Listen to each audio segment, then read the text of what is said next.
तो इस क्लास में मैं आपको MDU यूनिवर्सिटी का जो रोहतक में है उसका BA पास का सेकंड सेमेस्टर का माइक्रो इकोनॉमिक का 2022 का क्वेश्चन पेपर दिखाऊंगा। देखो, मैंने इससे पहले 2023 का दिखाया था, वो भी सेकंड सेमेस्टर का था, और ये 2022 का है। एग्जाम को पास करने का सबसे ईजी तरीका होता है कि उसका क्वेश्चन पेपर समझो या उसका सिलेबस आपको पता हो। पर जो सबसे मेनली माना जाता है वो PYQ माना जाता है, नहीं प्रीवियस ईयर के क्वेश्चन पेपर। आप उसको अच्छे से कर लो तो आपने समझ लो काफ़ी कुछ एग्जाम कर लिया। ये सिर्फ पास होने की एक वो तरीका होता है, पर पढ़ना आपको बुक से ही पड़ेगा, क्योंकि इकोनॉमिक्स रियल लाइफ में भी बहुत रोल प्ले करती है। अब आपको समझने के ऊपर है कि आप उसको कैसे समझोगे। तो पहला क्वेश्चन है हमारा यूनिट 1 का। मैंने आपको पहले ही बताया था कि दोनों यूनिट में से एक क्वेश्चन करना होता है, या तो ये करोगे या फिर ये करोगे, तो दोनों मतलब पर एक यूनिट में से एक ही क्वेश्चन होएगा।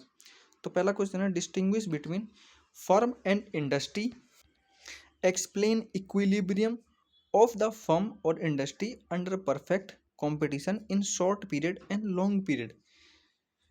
दूसरा क्वेश्चन समझ लेते हैं। What is price discrimination, how is price determined under it, when is price discrimination profitable. यानी कि इसमें प्राइस डिस्क्रिमिनेशन यानी कीमत विभेद किसे कहते हैं उसके बारे में पूछा गया है, और थोड़ा 16 नंबर का क्वेश्चन है। तो आप समझ गए होंगे कि आपको अच्छे से समझाना पड़ेगा इसको, एक दो पेज से काम नहीं चलेगा। ये यूनिट 1 के अंदर है दो क्वेश्चन। अब आप कैसे उसको समझोगे वो सारा आपके ऊपर निर्भर करता है। अगर आपको हो कि मैं समझाऊं तो मैं भी समझाऊंगा, उसके लिए मैं दूसरी क्लास में आपको समझा दूंगा। अब हम यूनिट 2 पे शिफ्ट कर गए हैं, जिसमें मोनोपोलिस्टिक कंपटीशन के बारे में पूछा गया है, और how is price determined under it. कोशिश करना कि आप इंग्लिश में लिख के आओ। इंग्लिश में क्या होता है कि आपको थोड़ी इंग्लिश समझ में आ जाती है। हिंदी जो आप सोचते हो कि हिंदी बहुत ईजी होती है, वो नहीं होती, मेरी बात को मानो। Hindi is not a easy language. Explain the Edgeworth model of oligopoly. Oligopoly, monopoly, dumping, ये बहुत ज़रूरी होता है, रियल लाइफ में भी एक काम आता है। आपको इसको पढ़ना चाहिए अच्छे से। अब हम शिफ्ट करते हैं यूनिट 3 पे। शुड मार्केट फेल, देखा मार्केट फेलियर आ गया। मैंने आपको बोला था 2023 में भी आया था, 2022 में भी आया। Always invite government intervention discuss, यानी कि अपने शब्दों में लिखना है इसमें कि बाजार विफलता में सदैव सरकारी हस्तक्षेप होना चाहिए। व्याख्या करें क्या। Explain positive and negative externalities, also explain different types of good. मैंने पिछली क्लास में कहा था कि गुड्स मतलब होता है कोई वस्तु, और गुड मतलब होता है अच्छा। पर ऐसा नहीं है, वो डिपेंड करता है कि आप कहाँ पे उसको किस लिए यूज़ कर रहे हो। तो वो वर्ड का जो मीनिंग होता है और जो चीज़ होती है वो चेंज ही हो जाती है। तो इसमें यहाँ पे इन्होंने गुड यूज़ करा है, पर उसका मीनिंग वो नहीं है जो आप सोच रहे हो। इसका मीनिंग यहाँ पे वस्तु ही बताया गया है।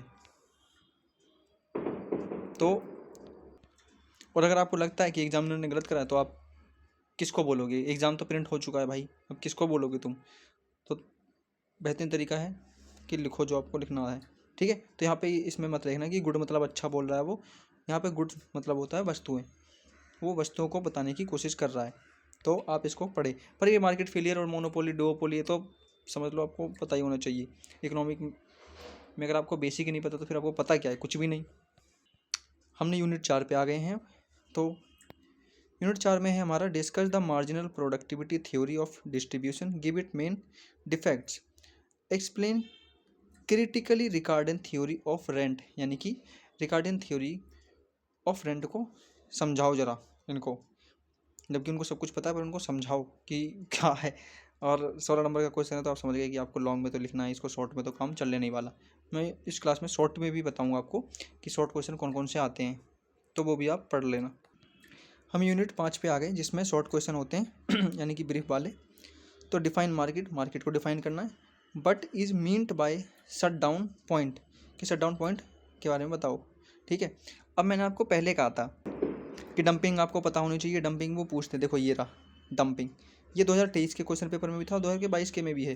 तो इसको आप समझो, इसको ये रियल लाइफ में भी बहुत ज़्यादा यूज़ होता है ये वाला वर्ड।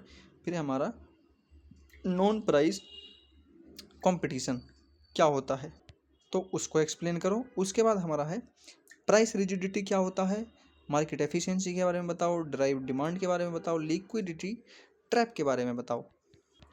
तो अब आप समझ गए होंगे कि इकोनॉमिक में कोई इजी नहीं है और कोई बहुत बड़ी तोप नहीं माननी है आपको, बस डेली के बेसिक रीडिंग और कोई ऐसी राइटर की बुक लो जो आपको समझ में आए। मेन बात ये नहीं होती कि बहुत हैवी राइटर की बुक ले लो, मेन होता है कि कौन से राइटर की बुक आपको समझ में आ रही, तो उस राइटर की बुक लो, पढ़ो, समझो और एग्ज़ाम में लिख के आओ।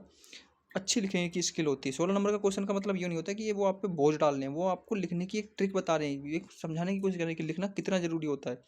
आप जब लिखोगे तो आपको अच्छा लगेगा।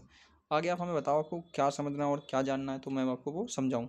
तब तक के लिए बाय बाय। चैनल को सब्सक्राइब करो।